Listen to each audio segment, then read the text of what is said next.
Shalom. Baiklah Bapak Ibu, saudara-saudara terkasih, marilah kita datang ke hadirat Tuhan. Mari kita siapkan hati dan pikiran kita tertuju kepada Tuhan. Mari kita saat teduh sejenak.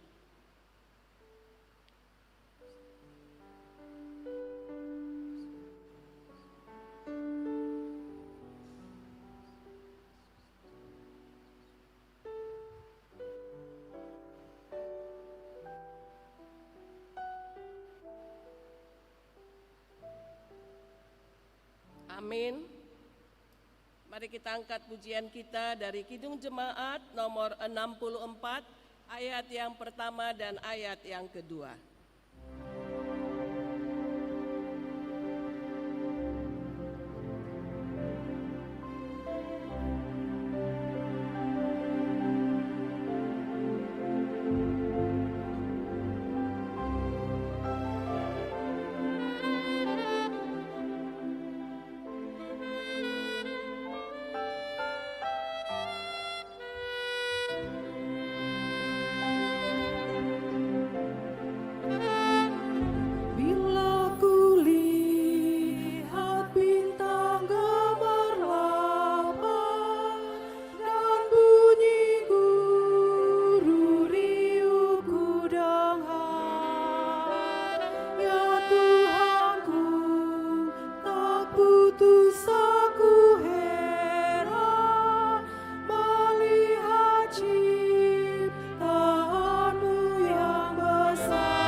Dan nama anaknya Tuhan Yesus Kristus, dan nama Roh Kudus salib langit dan bumi.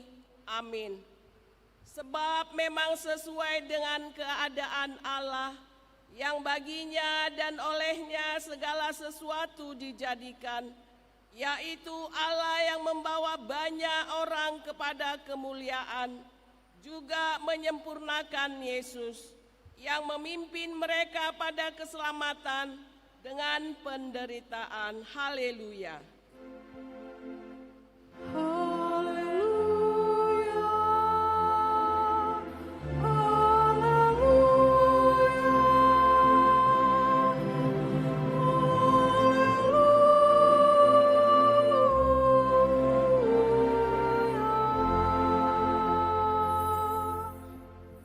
Kita berdoa. Ya Tuhan Allah yang Maha Pengasih, Engkau sungguh mengasihi kami, karena Engkau telah memberikan anak-Mu yang tunggal, Tuhan Yesus Kristus, kepada orang berdosa, sehingga Ia menderita nista dan sengsara sampai mati di kayu salib. Kasihanilah kami, agar kami tetap teguh dan dapat bertahan dalam penderitaan, seperti anak-Mu yang Engkau kasihi itu, agar nama-Mu dimuliakan, dan juga anak-Mu Tuhan Yesus Kristus dan Roh Kudus di dalam hidup kami. Amin. Mari kita bernyanyi dari pelengkap Kidung Jemaat nomor 242 ayat yang pertama sampai dengan ayat yang kedua.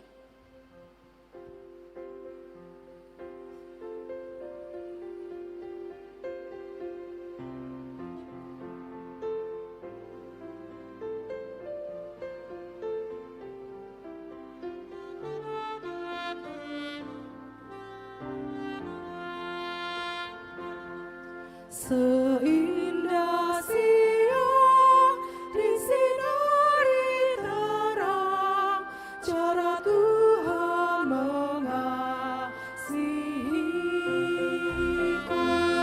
Seindah petang dengan angin sejuk, cara Tuhan mengasihiku.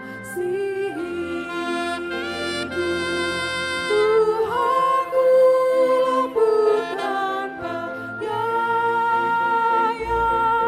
dan aku mengasihi Dia. Kasih-Nya besar, agung dan mulia, cara Tuhan mengasihiku.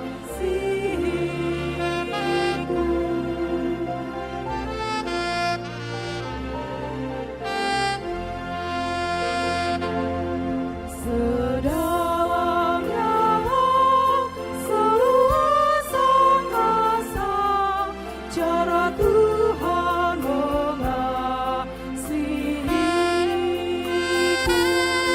Seharum kembang yang tetap semerbak, cara Tuhan mengasihiku. Damai-Nya tetap besertaku, dan surga pengharapanku. Hidupku tetap ku nikmati penuh, cara Tuhan mengasihiku.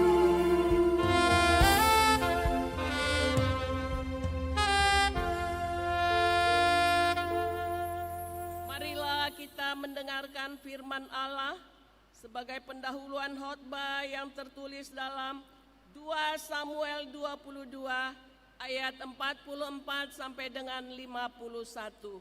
Kita membaca secara responsoria. Demikian firman Tuhan. Dan Engkau meluputkan aku dari perbantahan bangsaku. Engkau memelihara aku sebagai kepala atas bangsa-bangsa, bangsa yang tidak kukenal menjadi hambaku.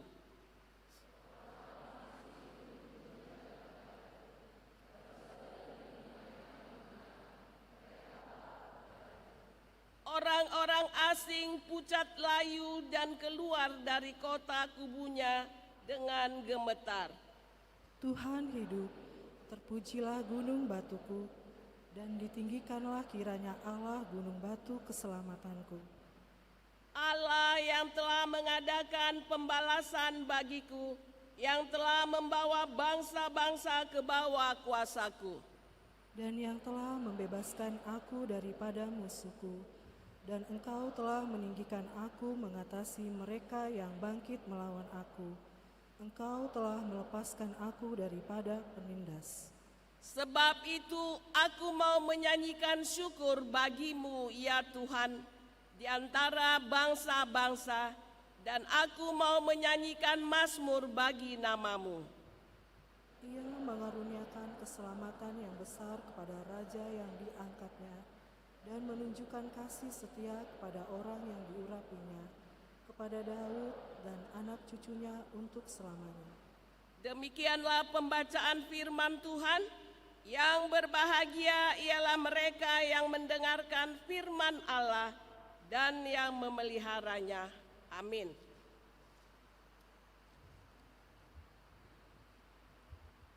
Kita bernyanyi, Kuberikan Syukurku.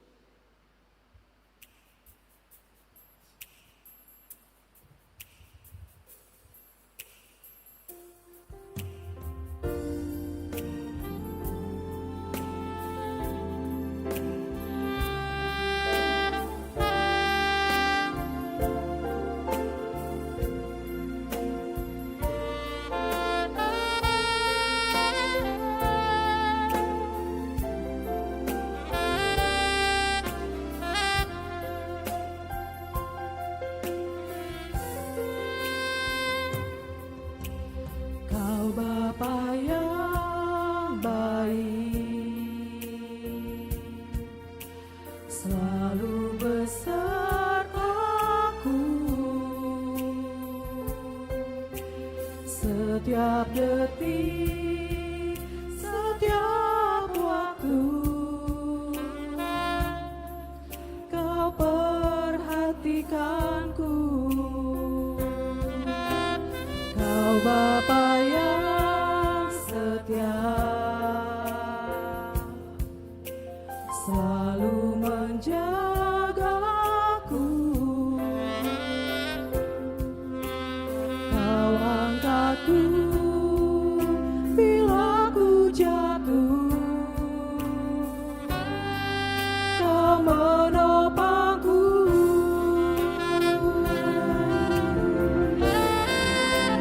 Ku berikan syukurku buat kebaikan-Mu.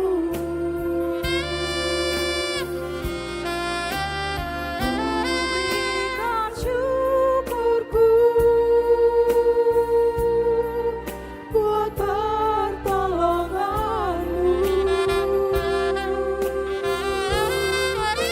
Sebab Kau jadikanku berharga di mata-Mu. Kau Bapa yang baik, ku mengasihi-Mu.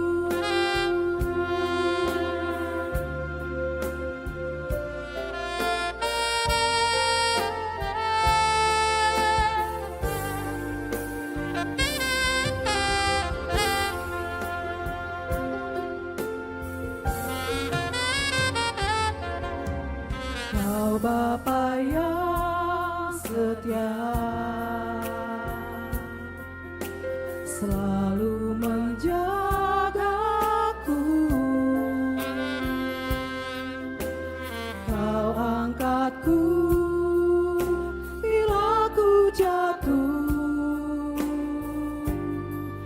Kau menopangku.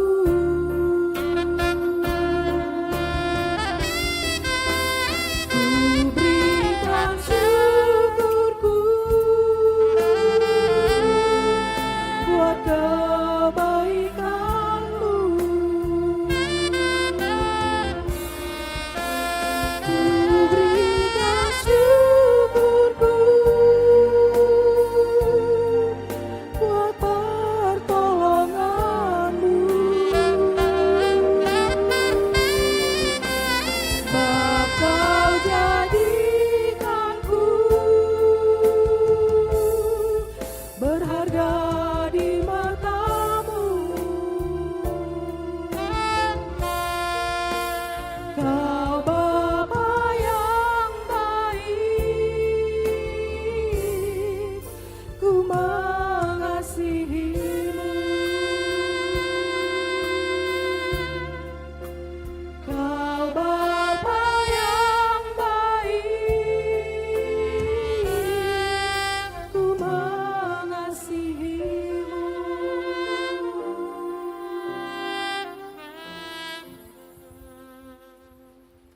Bapak, Ibu, saudara-saudara terkasih, marilah kita datang ke hadirat Tuhan. Mari kita sujud di bawah kaki salib Tuhan, mengakui segala perbuatan kita yang kadangkala kita mendukakan hati Tuhan, ketidaksetiaan kita kepada Tuhan, juga terhadap sesama manusia. Mungkin ada saudara-saudara kita atau sahabat kita yang telah tersakiti hatinya dengan perkataan kita yang membuat dia merasa sedih. Maka marilah kita datang kepada Tuhan meminta pengampunan dosa. Mari kita berdoa.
Amin. Bapa kami yang Maha Pengasih, kami datang bersembah sujud di hadapan-Mu, mengaku dan menyesali segala dosa dan pelanggaran kami. Kasihanilah kami, ampunilah segala kejahatan dosa yang kami perbuat di hadapan-Mu, demi kasih anak-Mu Tuhan Yesus Kristus, yang telah mengorbankan dirinya untuk menebus kami. Amin. Janji Tuhan tentang pengampunan dosa. Demikian firman Tuhan yang mengasihi engkau. Biarpun gunung-gunung beranjak dan bukit-bukit bergoncang, tetapi kasih setiaku tiada akan beranjak daripadamu, dan perjanjian damaiku tiada akan tergoncang. Segala kemuliaan bagi Allah di tempat yang maha tinggi. Amin. Mari kita dengarkan pujian dari vokal grup GMKI Fakultas Ekonomi Bisnis.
Terima kasih buat anak-anak kami yang telah bernyanyi, mengkumandangkan lagu pujian, biarlah itu menjadi berkat bagi setiap yang mendengarkannya. Tuhan Yesus memberkati kalian anak-anak kami dalam studinya. Mari kita angkat pujian dari pelengkap Kidung Jemaat nomor 127 ayat yang kedua dan ayat yang ketiga.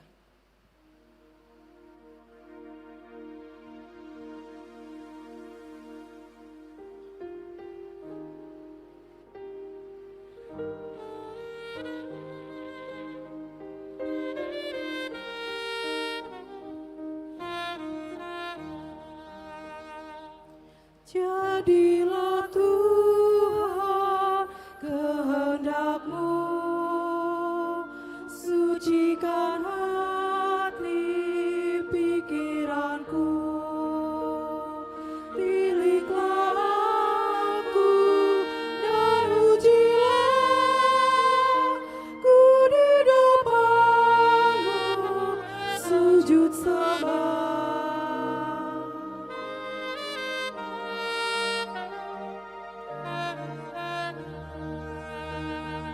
Jadilah Tuhan kehendak-Mu, segala kuasa di tangan-Mu.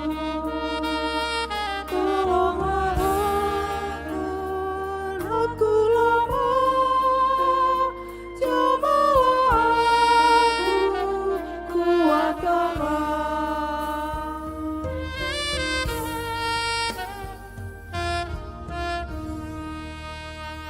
Marilah kita mendengarkan firman Tuhan sebagai petunjuk hidup baru, Mazmur 24 ayat 3 sampai dengan ayat 5. Demikian firman Tuhan. Siapakah yang boleh naik ke atas gunung Tuhan? Siapakah yang boleh berdiri di tempatnya yang kudus? Orang yang bersih tangannya dan murni hatinya, yang tidak menyerahkan dirinya kepada penipuan dan yang tidak bersumpah palsu. Dialah yang akan menerima berkat dari Tuhan dan keadilan dari Allah yang menyelamatkan dia. Demikianlah pembacaan firman Tuhan. Marilah kita sama-sama memohon kekuatan daripada Tuhan. Ya Allah Bapa kami, berilah kami kekuatan untuk melakukan yang sesuai dengan firman-Mu. Amin. Kita bernyanyi dari Kidung Jemaat nomor 13, ayat yang pertama sampai dengan ayat yang ketiga.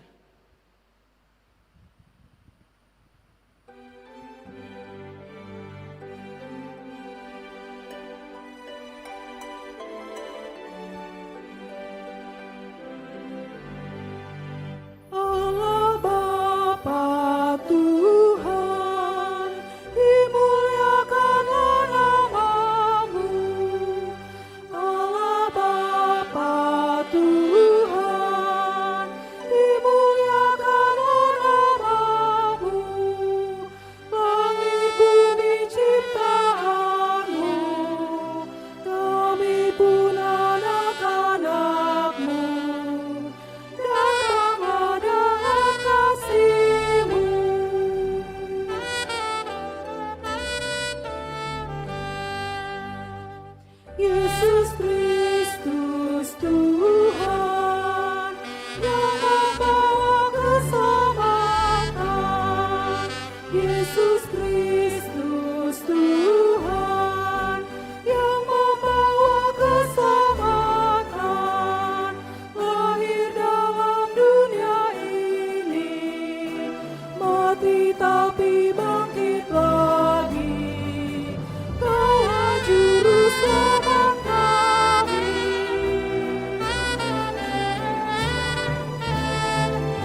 bersaksi mengikrarkan pengakuan iman kita bersama jemaat pada segala abad di seluruh dunia ini. Mari kita sama-sama mengucapkannya. Aku percaya kepada Allah Bapa yang Maha Kuasa, Khalif langit dan bumi. Aku percaya kepada Yesus Kristus, Anaknya yang tunggal Tuhan kita, yang dikandung daripada Roh Kudus, lahir dari anak darah Maria, yang menderita di bawah pemerintahan Pontius Pilatus, disalibkan, mati dan dikuburkan, turun ke dalam kerajaan maut, pada hari yang ketiga bangkit pula dari antara orang mati, naik ke surga, duduk di sebelah kanan Allah Bapa yang Maha Kuasa, dan akan datang dari sana untuk menghakimi orang yang hidup dan yang mati. Aku percaya kepada Roh Kudus, gereja yang kudus dan am, persekutuan orang kudus, pengampunan dosa, kebangkitan daging, dan hidup yang kekal. Amin. Mari kita siapkan hati kita untuk menyambut firman Tuhan. Kita bernyanyi dari Kidung Jemaat nomor 84 ayat yang pertama dan ayat yang ketiga.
Damai sejahtera Allah yang melampaui segala akal, itulah kiranya memelihara hati dan pikiranmu di dalam Kristus Yesus Tuhan kita. Amin. Firman Tuhan yang menjadi khotbah untuk kita di perayaan keselamatan kita di hari Minggu ini tertulis dalam Injil Lukas pasal yang ke-9 ayat yang ke-28 sampai ayat yang ke-36. Firman Tuhan Lukas 9 ayat 28 sampai 36. Kira-kira 8 hari sesudah menyampaikan perkataan itu, Yesus membawa Petrus, Yohanes dan Yakobus lalu naik ke atas gunung untuk berdoa. Ketika ia sedang berdoa, rupa wajahnya berubah dan jubahnya menjadi putih berkilau-kilauan. Tampaklah 2 orang berbicara dengan dia, yaitu Musa dan Elia.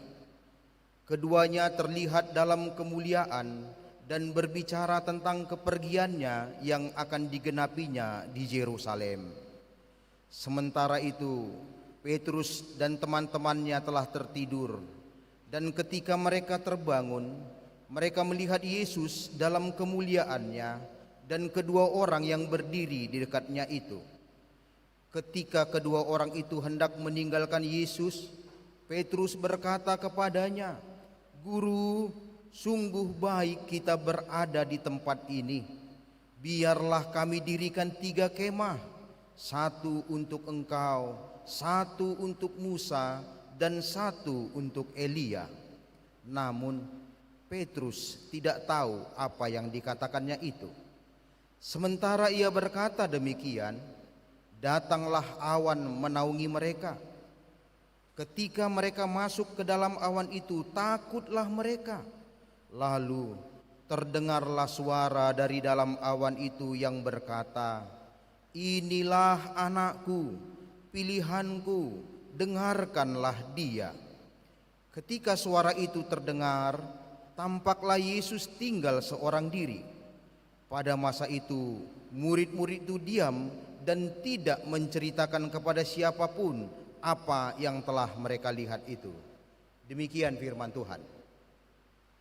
Bapak, Ibu, saudara-saudara yang dikasihi oleh Tuhan Yesus Kristus, dan seluruh jemaat Tuhan yang tidak bisa bersama-sama dengan kita dan yang mendengarkan, yang beribadah secara online. Firman Tuhan yang hari ini kita dengar adalah firman yang biasa dibacakan ketika secara tradisi gereja kita akan merayakan minggu-minggu Prapaskah, sehingga kita akan diantarkan kepada sebuah pemahaman mana yang harus kita jalani di dalam perjalanan kehidupan kita ketika kita menyatakan apa yang disebut dengan minggu Prapaskah itu. Oleh karenanya, pertama-tama memang mungkin kita semua pernah punya pengalaman tentang sebuah hidup yang sungguh-sungguh bersukacita. Pengalaman tentang hidup yang sungguh-sungguh berbahagia, yang mungkin ketika doa kita dijawab oleh Tuhan, mungkin ketika usaha kita beruntung, mungkin ketika kita sedang berbahagia bersama-sama dengan orang-orang yang kita kasihi, atau mungkin juga kita sedang mendapatkan sesuatu yang baik dalam kehidupan kita. Maka sering kali kita berkata, biarlah ini tidak akan pernah berakhir, dan kita selalu ingin tetap tinggal di dalam suasana yang menyenangkan itu. Nah, seperti itulah kira-kira gambaran yang ingin disampaikan kepada kita. Petrus, Yakobus, dan Yohanes masuk kepada sebuah area yang betul-betul membahagiakan mereka. Masuk kepada sebuah situasi di mana mereka bisa menikmati hadirat Allah dengan tenang. Sehingga pada saat itu muncullah perkataan dari Petrus supaya mereka tinggal saja di sana dan menikmati itu. Dan seperti itulah biasanya juga himbauan ketika kita masuk ke Prapaskah. Ketika kita diminta untuk kembali kepada kehidupan kita, menikmati kehidupan kita dengan tenang, berpantang puasa, berdoa dan sebagainya, sehingga kita betul-betul merasa hidup ini tidak perlu diubah lagi, hidup ini tidak perlu berjalan lagi karena semuanya sudah baik-baik saja. Tetapi sekali lagi, Prapaskah bukan tentang ketenangan. Prapaskah bukan soal kita menikmati hadirat Tuhan.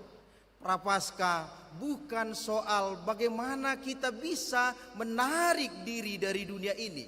Justru sebaliknya, Prapaskah adalah minggu yang membawa kita kepada arah yang benar, kemana kita harus berjalan, kemana kita harus melangkah, kemana kita harus terus menjalani kehidupan kita. Arah yang ditentukan oleh Allah, arah yang ditentukan oleh Yesus, arah yang membuat kita semakin bisa melihat untuk apa dan mengapa kita ada di sini. Sebagai orang pilihannya, sebagai umat Kristen, sebagai umat yang dikasihinya, sebagai umat yang dikumpulkannya di dalam persekutuannya, di dalam gerejanya. Itulah yang hari ini kita akan renungkan bersama-sama melalui kitab Lukas pasal 9 ini. Saudara-saudara yang terkasih, firman Tuhan hari ini dibuka dengan sebuah perkataan bahwa Yesus mengajak murid-muridnya naik ke atas gunung untuk berdoa. Maka peristiwa masa Prapaskah, peristiwa keselamatan, sejarah keselamatan, perjalanan keselamatan selalu harus dimulai dengan doa. Doalah waktu yang paling tepat ketika kita memulihkan relasi kita dengan Tuhan. Doalah waktu yang paling benar ketika kita benar-benar merasakan ada hubungan yang spesial antara kita dengan Tuhan.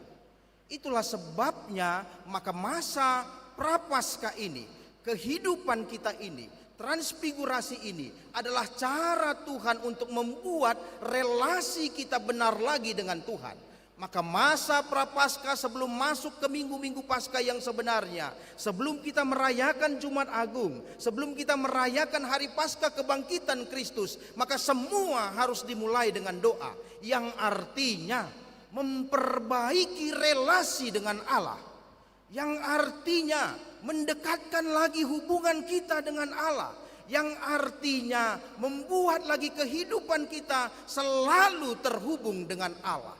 Itulah esensi dari Minggu Prapaskah. Dan itu yang diberitakan pada kita hari ini. Sehingga dari doa itu kita kemudian mulai mengenali keberadaan diri kita. Dan tentu saja di kota kita, kota Medan, kota yang bising ini, kota yang terus berlari ini, kota yang penuh dengan kesibukan ini, kota yang tidak terasa hari telah berlalu, minggu telah berlalu, bulan telah berlalu, tahun telah berlalu. Tiba-tiba anak-anak yang tadinya culun-culun datang dari kampung, rambutnya panjang dikepang dua, sekarang sudah merah-merah, tiba-tiba sudah ada di semester 8, tiba-tiba sudah ada di semester 9, tiba-tiba sudah ada peringatan akan DO. Karena kotanya begitu bising, karena kota kita ini terus berlari, karena kota ini tidak membiarkan kita untuk bernapas sejenak pun, untuk mengambil masa masuk di dalam keheningan. Itulah sebabnya Minggu Prapaskah adalah minggu yang betul-betul disiapkan untuk kita, untuk masuk lagi ke dalam suasana doa, suasana mendekatkan lagi kita dengan Tuhan, memperbaiki relasi kita dengan Tuhan. Dunia boleh berlari, dunia boleh terus berjalan dengan segala apapun yang dia inginkan. Tetapi anak-anak Tuhan yang terpenting adalah ia terus berjalan dalam arah yang benar. Dan arah yang benar itu selalu didapat dari persekutuan yang benar dengan Tuhan. Selalu didapat dengan doa yang benar dari Tuhan. Itu bagian yang pertama.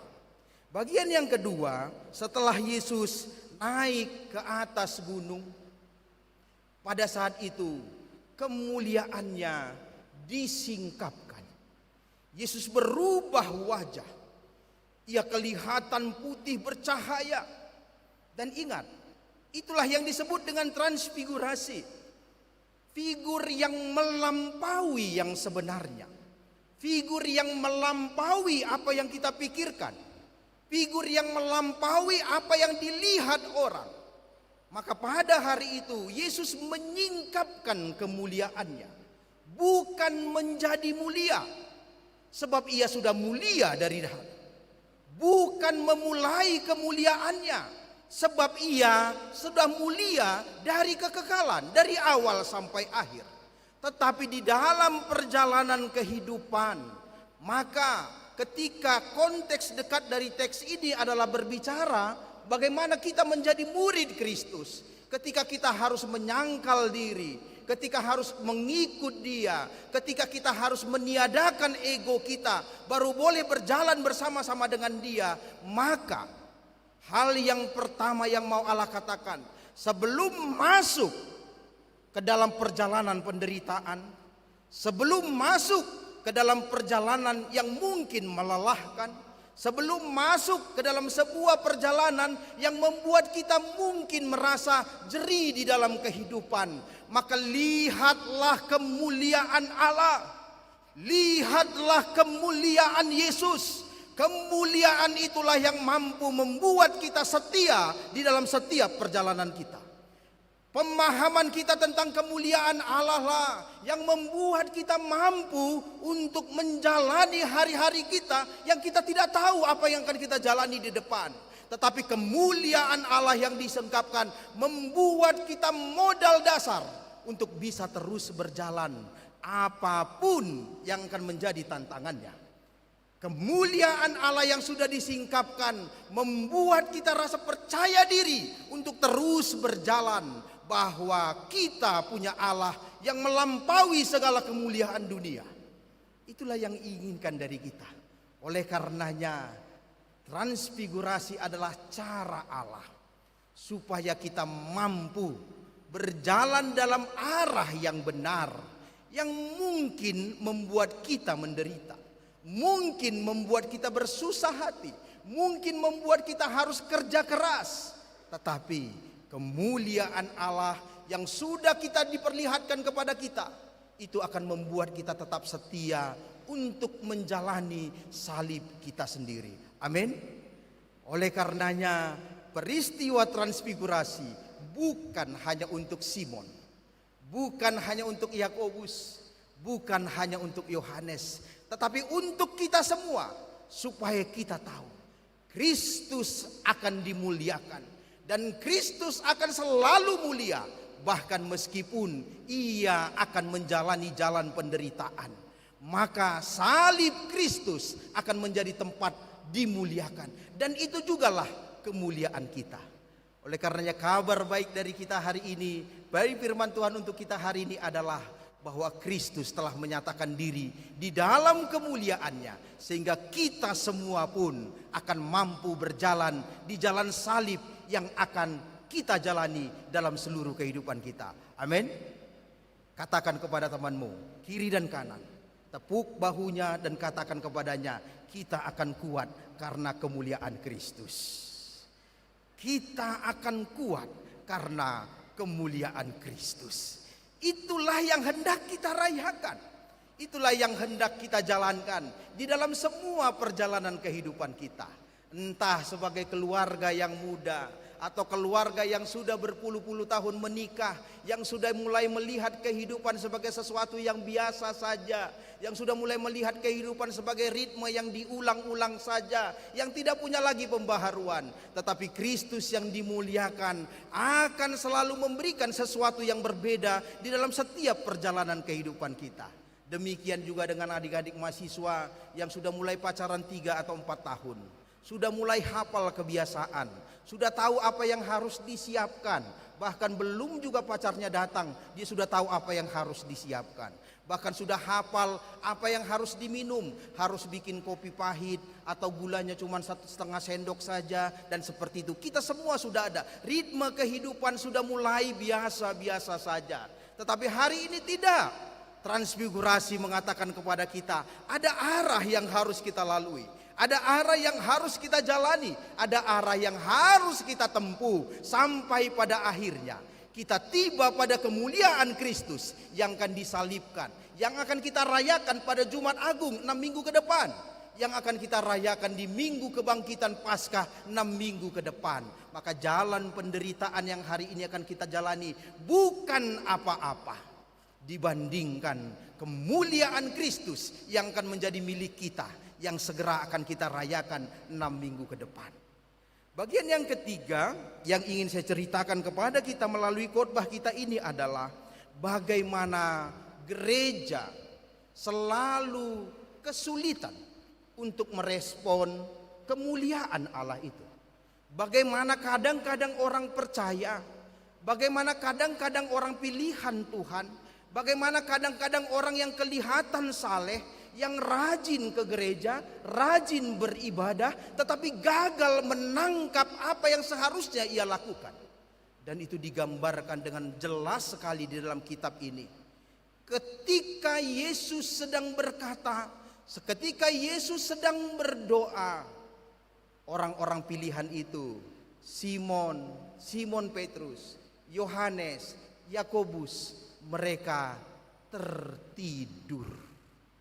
Mereka tertidur. Lihat Bapak Ibu, Simon Petrus, Yohanes, Yakobus bukan orang sembarangan. Mereka orang pilihan. Mereka orang yang sudah dipulihkan. Mereka orang-orang yang setia. Mereka orang yang terus berjalan bersama dengan Yesus. Tapi lihat, ada kalanya iman yang besar itu hanya kelihatan tampak di luar, tetapi rapuh di dalam.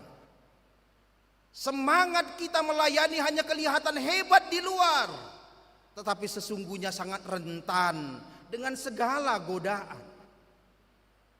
Kerajinan kita ibadah di tempat ini, gereja yang selalu ramai, dikunjungi oleh orang-orang muda tempat kita beribadah, tetapi hatinya kosong dan jauh dari Tuhan.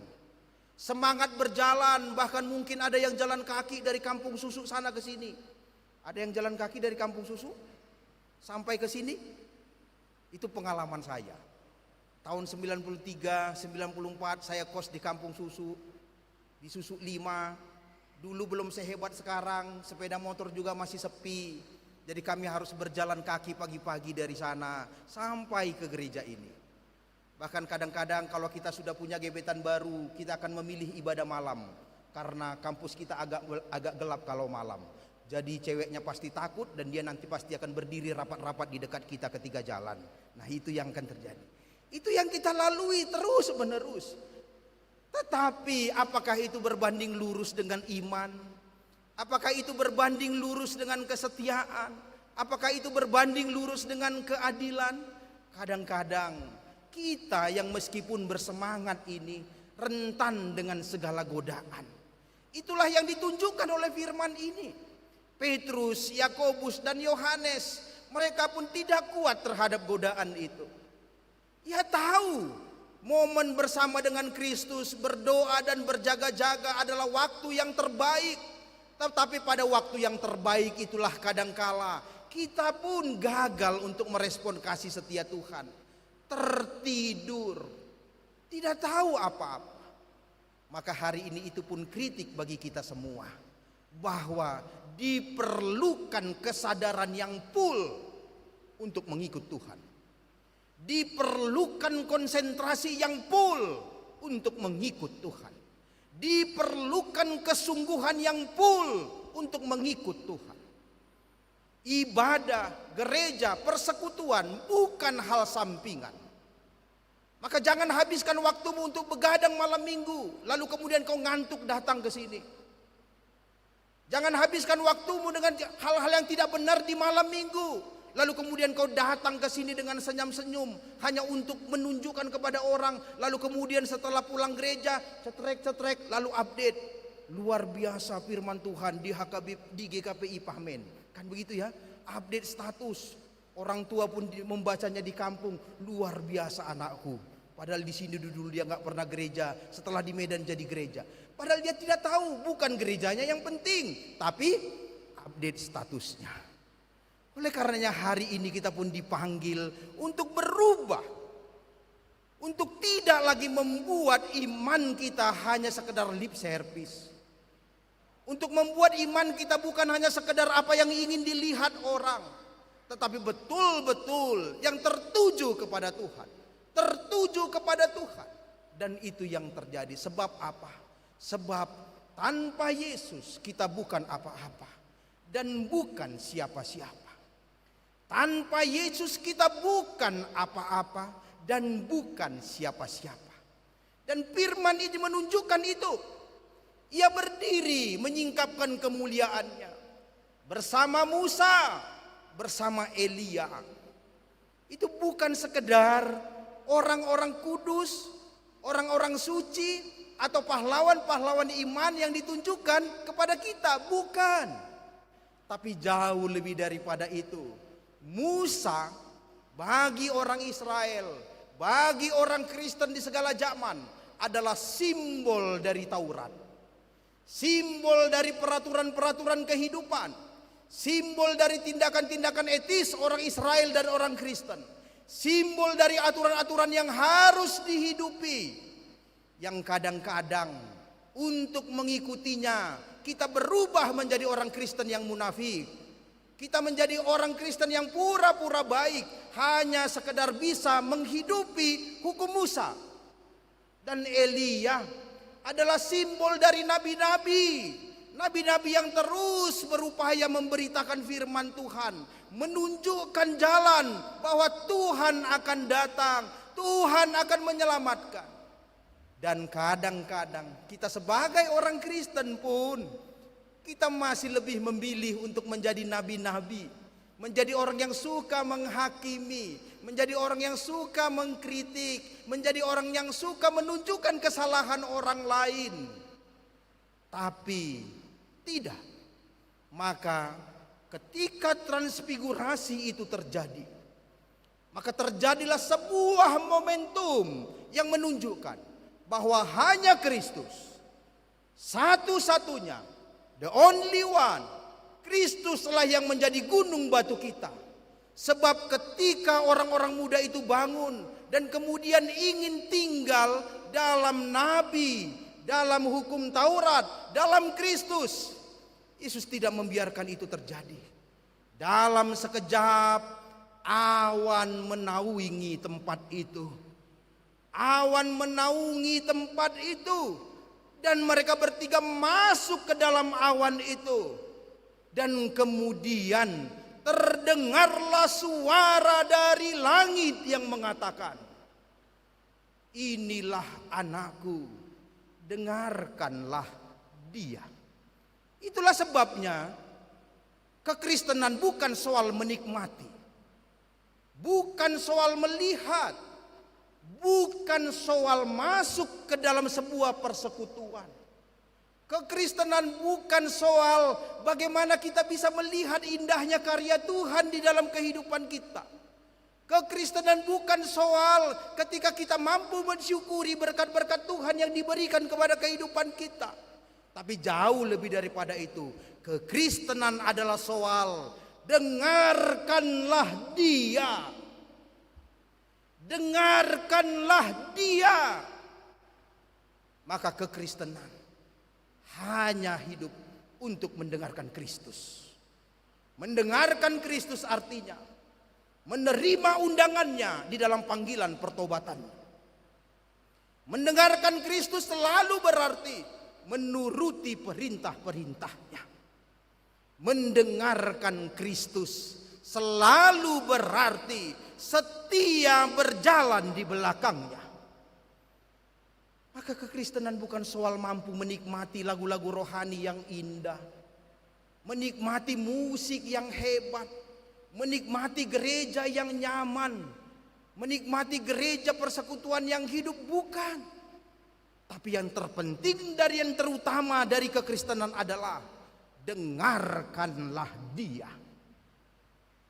Maka panggilan pertobatan pada Minggu Prapaskah adalah untuk menyedengkan telinga kita lagi kepada Tuhan. Untuk menjadikan telinga kita sebagai telinga yang dimuridkan. Telinga yang setiap mendengar. Telinga yang mau menyedengkan hati kita kepada Tuhan. Lebih daripada mendengarkan dunia ini. Lebih daripada mendengarkan ambisi-ambisi yang ada di dalam hatimu. Lebih daripada mendengarkan cita-cita yang telah kau rakit mulai dari kecil. lebih daripada mendengarkan orang-orang yang mungkin bermanfaat atau berdampak bagi kehidupanmu, lebih dari hanya sekedar membaca buku-buku teks tentang firman Tuhan, lebih daripada sekedar mengikuti kata-kata motivasi, lebih daripada sekedar membuat kehidupan kita ini viral atau didengarkan orang lain. Tetapi kekristenan adalah dengarkanlah Dia. Dengarkanlah Dia yang akan menuntun arah kita. Dan arah yang ditunjuk oleh Yesus jelas. Firman Tuhan mencatat apa yang dibicarakan oleh Musa, Yesus dan Elia. Mereka sedang membicarakan satu hal yang terpenting bagi kekristenan, yaitu penderitaan Kristus. Yesus sedang menunjuk arah bahwa kekristenan adalah jalan menuju salib. Yesus sedang menunjuk arah bahwa mendengarkan Kristus itu yang membuat kita mampu berjalan di jalan salib yang harus kita hidupi hari demi hari. Itulah yang mereka bicarakan di sana, bahwa Kristus akan menderita dan mati di kayu salib untuk menegakkan kemuliaannya. Itulah sebabnya hidup ini pantas untuk kita perjuangkan. Pantas untuk bekerja keras, pantas untuk terus bersemangat, pantas untuk melupakan hal-hal yang di belakang kita, tetapi berlari lagi kepada arah yang tepat. Maka hari ini lupakan kegagalanmu di masa lalu. Lupakan hal-hal yang membuatmu pahit. Lupakan hal-hal yang telah membuatmu merasa jauh. Lupakan hal-hal yang membuatmu terasing. Lupakan hal-hal yang membuat merasa engkau tidak punya harga diri, tidak punya kepercayaan diri. Lupakan hal-hal yang membuatmu merasa tidak lagi manusia. Tetapi hari ini Tuhan mau katakan, arah yang benar adalah bahwa kita harus berani berjalan memikul salib kita. Maka perjuangkan hidupmu. Lakukan yang terbaik. Yang sudah semester 10, segeralah bertobat. Karena S1 sekarang cuma 8 semester. Yang masih semester 6 dan 7, berjuanglah untuk menyelesaikannya tahun depan. Yang sudah pernah patah hati berkali-kali, lupakan saja. Masih ada cinta yang Tuhan sediakan bagi kehidupanmu. Yang sudah merasakan sakit hati karena retaknya hubungan dengan kawan, Tuhan mau tunjukkan, engkau tidak hidup di komunitas yang tepat, bersama orang-orang yang tepat. Maka move, pindahlah. Tuhan tahu yang terbaik bagi kehidupanmu. Masa-masa yang mengecewakan di dalam pelayanan, lupakan itu. Terus berjalan di dalam salib Kristus yang menuju kemuliaan. Tuhan telah memulai langkahnya. Tuhan telah menunjukkan arahnya. Tuhan telah memimpin kita. Ada 6 minggu masa prapaskah yang akan kita jalani dalam sepanjang periode tahun liturgi gereja kita. Maka Tuhan sudah memulai langkah itu yang menunjukkan arah yang benar. Salib Kristus, salib keselamatan. Sehingga bila hari ini engkau berjuang, berjerih lelah, yang mungkin hari ini engkau masih ditolak tetapi terus berjuang, ingatlah, Kristus akan menegakkan kemuliaan bagi orang-orang pilihannya, bagi orang-orang yang setia, bagi orang-orang yang terus berintegritas, jujur, dan melakukan kehidupan dengan mendengarkan firman Tuhan. Amin. Maka hidupilah, dengarkanlah Dia.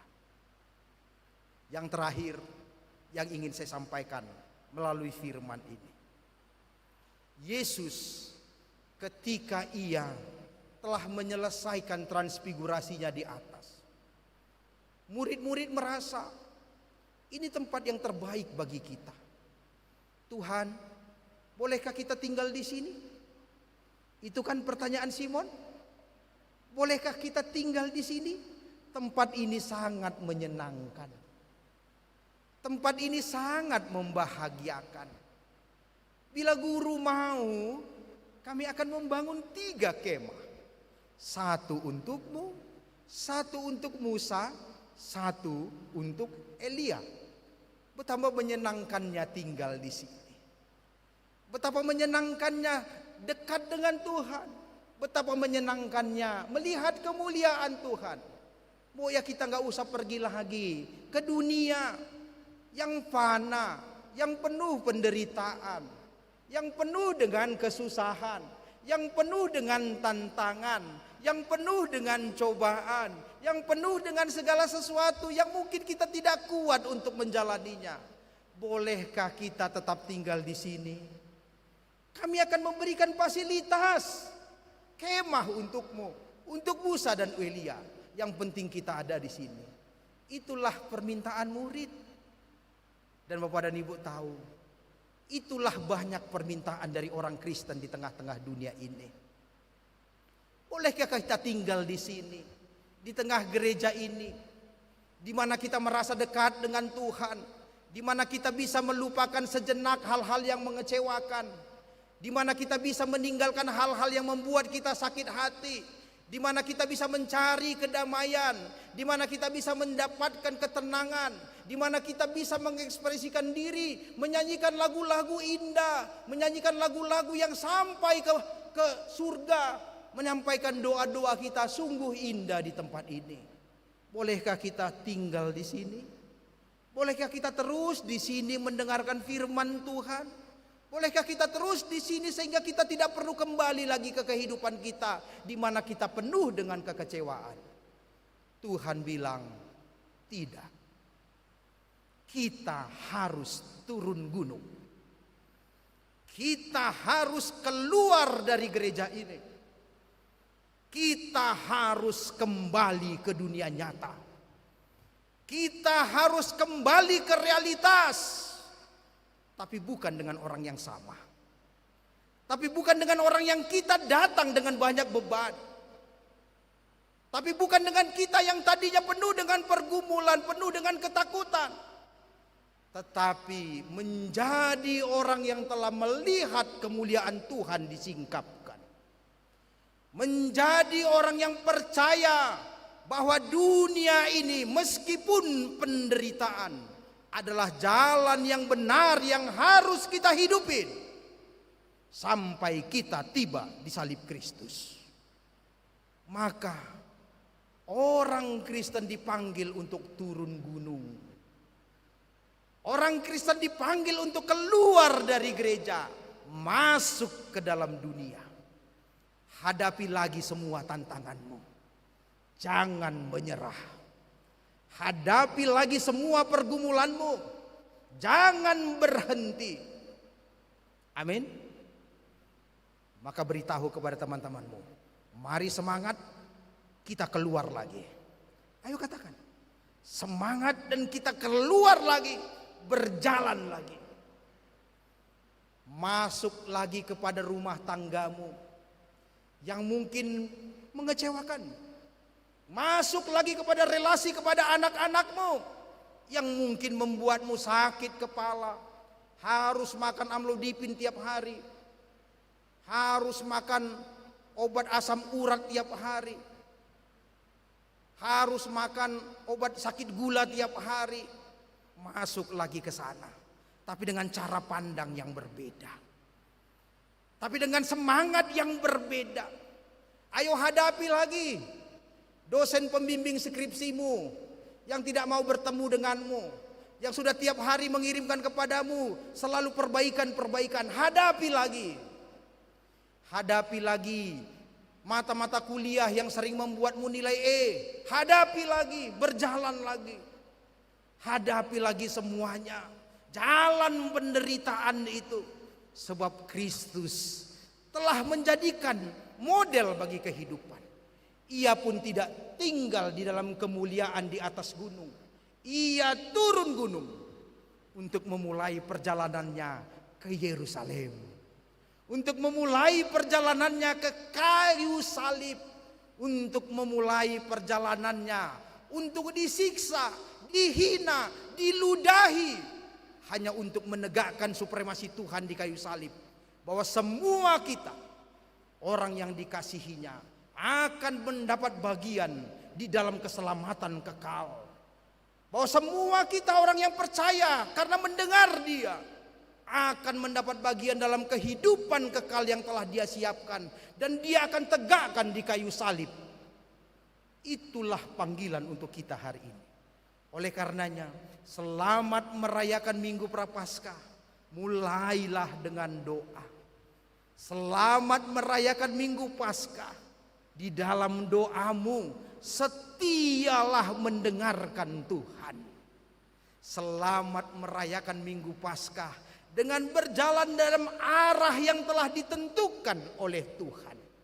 Benar, dunia ini mungkin akan memberikan banyak penderitaan, tetapi percayalah, Tuhan telah mengalahkan dunia ini untuk kita. Tuhan telah menaklukkan dunia ini untuk kita. Itulah sebabnya dalam kitab Yohanes, salah satu ayatnya mengatakan, benar selama di dunia kamu akan menghadapi penganiayaan, tapi jangan takut, sebab aku telah mengalahkan dunia. Itulah panggilan kita untuk masuk ke dalam Prapaskah. Akhirnya katakan, selamat melangkah, selamat merayakan kehidupan. Hiduplah dalam kesetiaan kepada Tuhan. Hiduplah kepada arah yang telah ditentukan oleh Kristus, dan kemuliaan akan menjadi milik kita. Berikan selamat kepada teman-temanmu. Katakan kepadanya, selamat merayakan keselamatan, selamat mendapatkan kemuliaan Tuhan. Ayo katakan, selamat merayakan kehidupan. Amin. Kita berdoa. Terpujilah Engkau ya Allah kami di dalam surga, Allah pemilik kehidupan kami, Allah yang mencintai kami dengan segenap hati, Allah yang telah menunjukkan kemuliaan bagi kami. Sehingga kami percaya Tuhan, dan sekarang kami tahu bahwa apapun yang sedang kami hadapi, apapun yang sedang kami jalani, tapi Tuhan berkenan menunjukkan kemuliaan Tuhan bagi kami. Sehingga jalan yang sedang kami tempuh ini sekarang kami tahu adalah jalan kami menuju kemuliaan Tuhan. Benar Bapa, bahkan Engkau memberitahukan kepada kami bahwa jalan yang akan Kau tempuh adalah jalan penderitaan. Tetapi bukankah Tuhan juga menginginkan kami sebagai murid yang terus menyangkal diri, murid yang terus mengikuti Tuhan, murid yang terus mematikan kemanusiaan kami, supaya kami lebih mendengarkan Tuhan dan berjalan di dalam arah yang mungkin juga penderitaan yang kami hadapi dari tengah-tengah dunia ini, tetapi yang kami percaya Tuhan telah menangkan untuk kami. Oleh karenanya kami bersyukur Bapa, di ibadah kami di Minggu Prapaskah ini Tuhan, supaya kami masuk lagi ke dalam kehidupan doa, kehidupan dengan relasi yang dipulihkan dengan Tuhan, kehidupan yang terus terpaut kepada Tuhan, kehidupan yang terus terkait kepada Tuhan. Sehingga dari sana kami mendapatkan kekuatan untuk masuk ke dalam kehidupan nyata di kota kami Medan yang tercinta ini. Para mahasiswa untuk terus berjuang, bisa lulus tepat waktu, bisa mendapatkan kasih karunia Tuhan, bisa melakukan hal-hal yang terbaik, bahkan menjadi model bagi ketaatan bagi seluruh kehidupan di tengah-tengah kota kami ini. Demikian juga para profesional, para orang tua yang mengabdikan hidupnya di tengah-tengah perjalanan hidup ini. Tuhan tolong, benar ada banyak jalan terjal yang akan kami lalui, tapi bila kami mendengarkan Tuhan, kami percaya kami akan tiba pada kemuliaan yang Tuhan telah sediakan bagi kami. Terima kasih Bapa. Maka berkatilah gerejamu untuk tempat kami mendengarkan firman, tempat kami diajar dengan kebenaran firman Tuhan, tempat Tuhan menyingkapkan isi hati Tuhan bagi kami, supaya olehnya kami beroleh kekuatan, boleh beroleh keteguhan hati untuk terus melangkah lagi, memulai perjalanan kami lagi di dalam jalan kemuliaan yang Tuhan berikan bagi kami. Terima kasih Bapa. Berkatilah kami semua dalam semua aktivitas kami. Berkati juga orang-orang yang akan berjumpa dengan kami di dunia yang nyata. Berkati juga orang-orang yang akan bersama-sama dengan kami dalam menjalani perjalanan, supaya semuanya boleh Tuhan tolong dan kami tiba pada tempat kemuliaan yang telah Tuhan siapkan bagi kami, kehidupan yang kekal bagi setiap orang yang percaya dan mendengarkan Tuhan Yesus. Terima kasih Bapa. Terpujilah Tuhan di tempat yang maha besar, di dalam nama Yesus Kristus Juru Selamat kami yang hidup. Amin.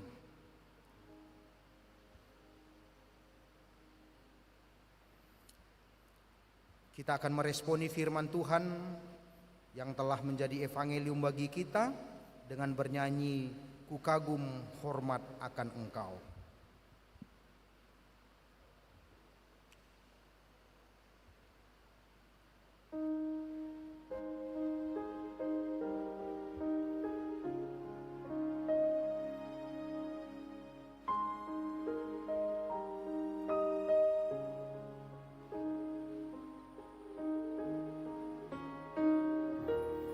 Kau sungguh indah tiada taranya, sungguh menakjubkan, sungguh ajaib untuk dimengerti, lebih dari semua yang ada. Hikmatmu tiada terselami, kasihmu dalam tak terduga. Kau sungguh indah tiada taranya, mulia dan berkuasa. Ku kagum hormat akan Engkau, ku kagum hormat akan Engkau. Kau Allah yang layak dipuji, ku kagum akan Engkau.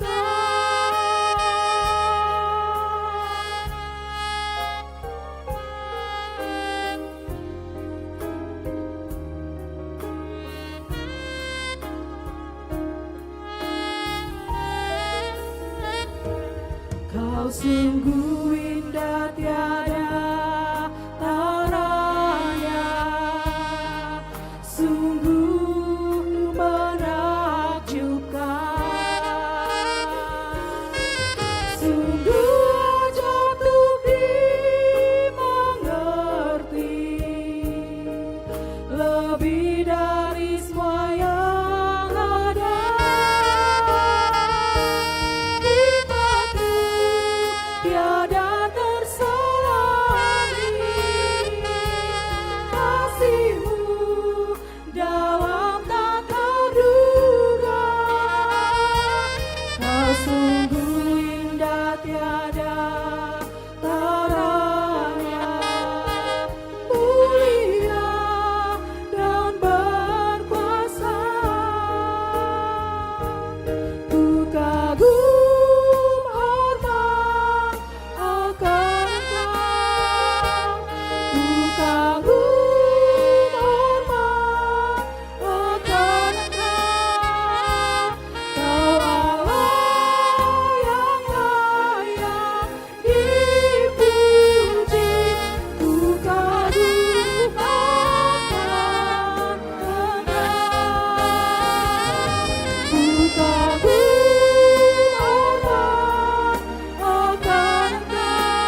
menghantar kita memberi korban persembahan syukur, marilah kita mendengar firman Tuhan yang tertulis dalam kitab 2 Korintus pasal 9 ayat 7 dan 8. Hendaklah masing-masing memberi menurut kerelaan hatinya, jangan dengan sedih hati atau karena paksaan, sebab Allah mengasihi orang yang memberi dengan sukacita. Lagi pula, Allah sanggup melimpahkan segala anugerah kepada kamu, supaya kamu senantiasa berkecukupan di dalam segala sesuatu dan malah berkelebihan di dalam berbagai perbuatan baik. Demikian firman Tuhan.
Bapak, Ibu, saudara-saudara terkasih, mari kita bangkit berdiri.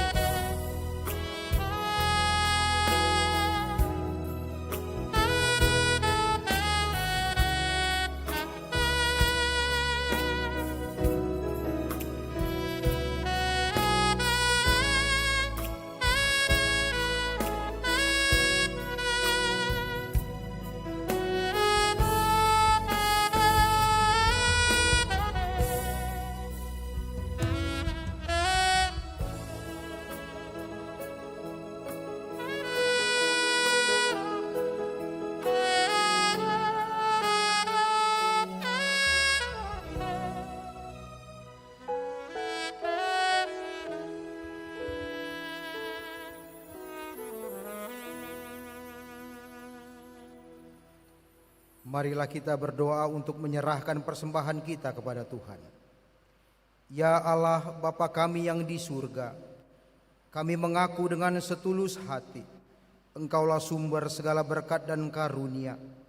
Di sini kami memberikan persembahan syukur kami kepadamu. Terimalah persembahan umat-Mu dan berkatilah menjadi alat kesaksian, persekutuan dan pelayanan jemaat-Mu ini. Jadikanlah hidup kami persembahan yang berkenan kepadamu, dan pakailah hidup kami untuk turut menghadirkan tanda-tanda kerajaan-Mu di seluruh dunia ini. Kasih, keadilan, dan damai sejahtera sukacita. Bukalah hati kami oleh Roh Kudus-Mu, agar kami senantiasa mengucapkan syukur kepadamu, di dalam nama Yesus Kristus Tuhan kami. Amin. Bawa persembahanmu dalam rumah Tuhan, dengan rela hatimu, janganlah jauh. Bawa persembahanmu, bawa dengan suka, bawa persembahanmu, tanda sukacitamu, bawa persembahanmu, ucaplah syukur. Bapa kami yang di surga, dikuduskanlah namamu, datanglah kerajaan-Mu, jadilah kehendak-Mu di bumi seperti di surga. Berikanlah kami pada hari ini makanan kami yang secukupnya, dan ampunilah kami akan kesalahan kami, seperti kami juga mengampuni orang yang bersalah kepada kami. Dan janganlah membawa kami ke dalam pencobaan, tetapi lepaskanlah kami dari yang jahat. Karena Engkau punya kerajaan dan kekuasaan dan kemuliaan sampai